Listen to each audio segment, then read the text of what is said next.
paradox of who to listen to. With the internet becoming as fast as it's become right now, with everyone having an opinion online, how to discern what's actually right, which information is actually accurate and truthful. There's so much noise out there that it's hard to tell.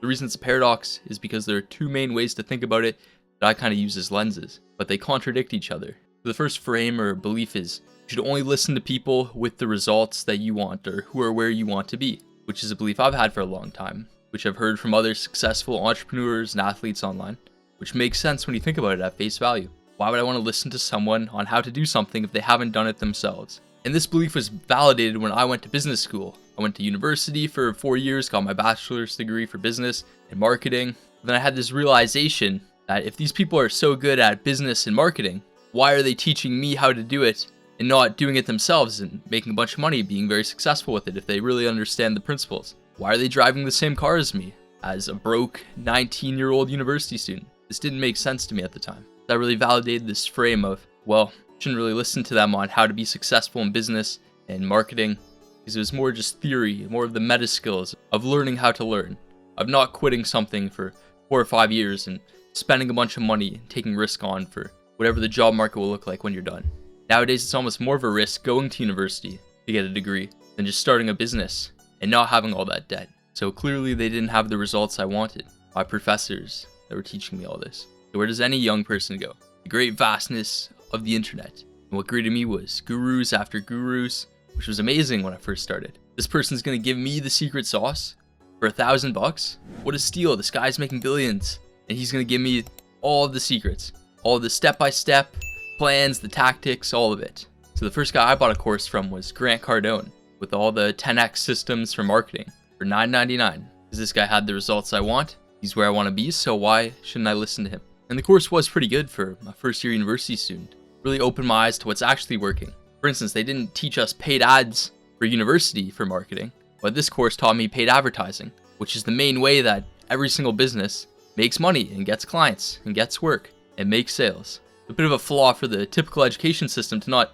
teach you the main way that businesses earn money and get attention. But on the other side of the coin, I was like, why is the guy who's in the video ads selling me the course not the guy actually teaching the course? Of course, it's been outsourced to someone else. Perhaps the guy doing it for him, perhaps someone else he's just hired to make the course for him. So now you've been sold by the person, but you're not actually being coached by the person or learning from the person. The next level of the grift. So you bought the course from the person who's in the position you wanted to be, and you got taught the course by someone you had no idea who they were. Even maybe they were really good, but still a bit deceptive.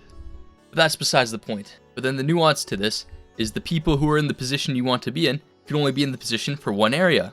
For instance, maybe I would want to listen to Tiger Woods for how to play golf, but I wouldn't want to take relationship advice from him, since obviously it hasn't worked out too well. So picking and choosing the areas of expertise to take advice from people who are in the position you want to be in for that specific area, whether it be for marketing, whether it be for fitness, whether it be for relationships, or any other area you can think of. Because someone could be really good in one area, but really bad in another area. So you don't just want to take everything the person says as gospel and truth, because as humans it's only natural to disagree with certain things. In fact, just in this video, you may agree with some of the things I'm saying, and you may disagree with others, and that's perfectly normal. That just means you're using your critical thinking skills to be able to discern what you believe to be true, just as I believe what I'm saying to be true. But the reality is there is only one truth, so that's a topic for another video. So at the end of the day, someone is wrong. That is the objective reality. And that's what I'm trying to figure out for myself. All the ways I'm wrong, to correct them, have a better understanding of reality, to be able to do better as a result. Because all these beliefs that I have that are incorrect are hindering me from getting to the position I want to be. They're hindering you from getting to the position where you want to be. Because if you had the right beliefs for everything in your life, you would have the exact life you wanted.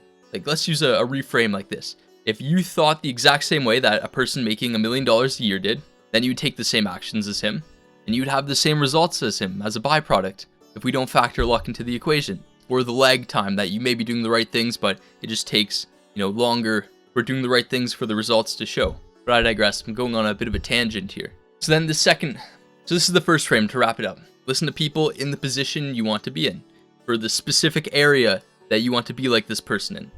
That makes sense. It's like you listen to your parents, but if they know nothing about technology, you're not going to ask them for advice for how to do something on your phone or on your laptop, right? Because they're probably coming to you for this type of advice. So in the second area, But the second frame, the reason why it's a paradox, you could be a really good coach and not be better than the person at it. It's like professional athletes, for example. They have coaches that teach them what to do, or professional bodybuilders. Think of Michael Jordan's personal trainer, Tim Grover. So Tim Grover has trained countless NBA legends, from Jordan to Kobe to Wade, the list goes on. Was he better than them at basketball? Was he lifting more than them in the workouts? Was he better at the mobility movements? Did he have a higher vertical? The answer is no to all of these. But yet he was still their coach. Clearly he was not in a position per se that these NBA athletes wanted to be in, because obviously they're like the pinnacle. Could be argued the greatest of all time for the sport. Which, by the way, let me know down in the comments who you think's the GOAT, Jordan, Kobe, or LeBron. Personally, I think Jordan is, but you know, the game's a little different now than it was back then. But the reason that they had him as the coach is because he had a new style of training for the time, right? That was very good. And then the others got Tim Grover to coach them because he had very good results for his clients. So Michael Jordan was such an exceptional example that they were like, okay, well, he made this guy so good with his training and weightlifting on top of just playing basketball. So since he has very good testimonials and results, we're going to give him a try too. Then they ended up becoming more and more testimonials, and it's like a snowball effect, compounds. And that's the paradox. You listen to people who are in the position you want to be in for the specific areas, or the people who have the best results for the specific area that you want to be in. Let's take Chris Bumstead. He's won the Mr. Olympia for the past, 6 or 7 years, and his coach is named Hani Rambod. He's not a better bodybuilder than Chris, because Chris is at the top. He's won the pinnacle of it for the past couple of years. Yet he's his coach, and for many other successful bodybuilders. He doesn't look better than him objectively, but he's one of the best coaches out there. And because he's got such good results with Chris, other people want him as their coach as well, because of the testimonials, just like with Tim Grover. And you may be thinking, okay, great, Patrick, but what does this all mean? Well, it affects how you think and make decisions for yourself. An example for myself is making fitness content. Do I want to start making fitness content, like actually posting my workouts, when I haven't hit the pinnacle of my initial goals when I started out working out? I don't think I'm in the top 0.01% yet, which is my belief of what you really need to stand out in the fitness category on the internet, especially as a natural lifter. Because I think, am I in the position of someone where I would want to listen to this person about taking their advice? And this is the reality. There are a lot of people that are bigger than me that are better at bodybuilding. And this could be some natural, some enhanced, right? Obviously, this is going to affect it as well, which depends on who you are, I guess, right? And how far you are into the journey. Which is another side of this is, well, you're still a step or two ahead of a bunch of people. There's still such a large group of people that you could give advice to and would see really good results from what you're saying. Which the advice applies to anyone, right? But just from that frame, that first mindset of, is this person in the position that I want to be in? So maybe if you're just starting out, the answer is yes. Maybe if you're 5 years in, maybe not. Who knows, right? You want to be an enhanced athlete. If that's the case, then definitely not. You'd want to be much, much bigger. So all these are going to factor in, is this type of person the person that you should listen to? Then the other side that I mentioned with, the best coaches are not always the best at what they do. So it's the antithesis of the first example. The paradox, because you could be the best coach for this sort of thing without actually being the best. So let me know what you guys think. Should you give advice? And unless you're at the top of the mountain, you documented it along the way. And the knee-jerk response is, well, yeah, obviously documented along the way. But then you compare yourself to other people who are ahead of you. Because if you're on the journey, you're probably watching people who are ahead of you for where you want to be for whatever it is. Because you're learning from somewhere as well, right? So you're not watching people who are behind you, you're watching people who are ahead of you. And then these are the people you're comparing yourself to for if you should start or not. And for YouTube, maybe that person is like Mr. Beast or something. Or for fitness, maybe that person is C-Bum. Or for basketball, maybe that person is LeBron. So you're competing or putting yourself against the pinnacle, like a 1 in a billion individual, for whether you should start or not. But yeah, I don't know. It's something I was thinking about, still working through it, but let me know what you guys think.